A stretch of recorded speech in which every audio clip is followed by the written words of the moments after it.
You were appointed by the board to be the liaison to the Chapel Hill Durham Metropolitan Planning Organization.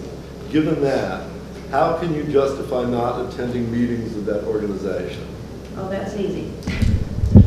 We've had this discussion many times on the board. Whenever we decided who was going to be the liaison on each of these boards, there was a lot of discussion around who was going to take that.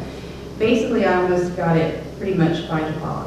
Sally Coast had it previously, and she felt that it was something that that was very important. That she said that she brought something to that, and honestly, we really would like for her to have continued on that, since that was something that she had already familiar with. She'd been serving on that board, but nobody wanted to sit on this board.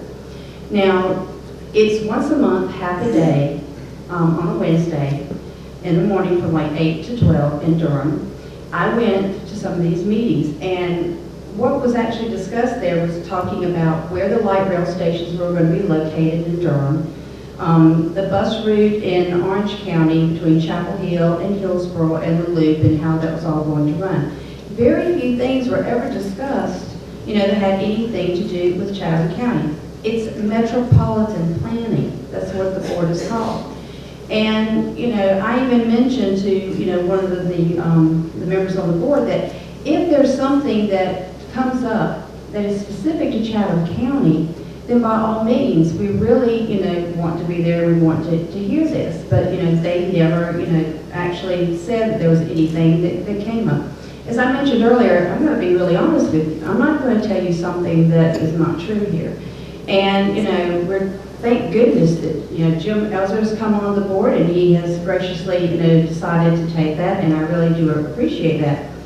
I also feel like that there are certain things that are not in certain people's strength. That is not one of my strengths, is what's going on that board.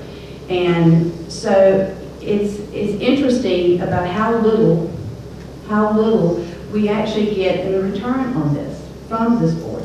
It's something that, it's just something that you sit on the board, you would understand, you would hear it. It's just not something that really focuses on East Chatham County.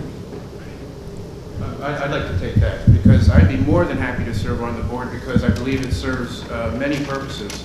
Chatham County has the region's water supply in our lap, the Lake Jordan aquifer.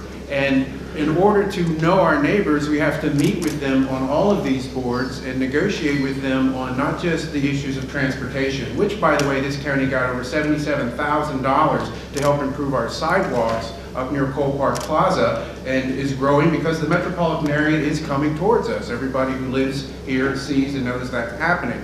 And so in order to be proactive, you need to be on the board and maybe even make suggestions for Chatham's needs, and certainly do some horse trading with the others out there and just get to know them. Quite frankly, they're our neighbors. It's important for regional development to have regional leaders who are on a first name basis. And quite frankly, I'm a little shocked that we would have someone elected and paid to go to the board not actually show up. If I'm elected, I will be there.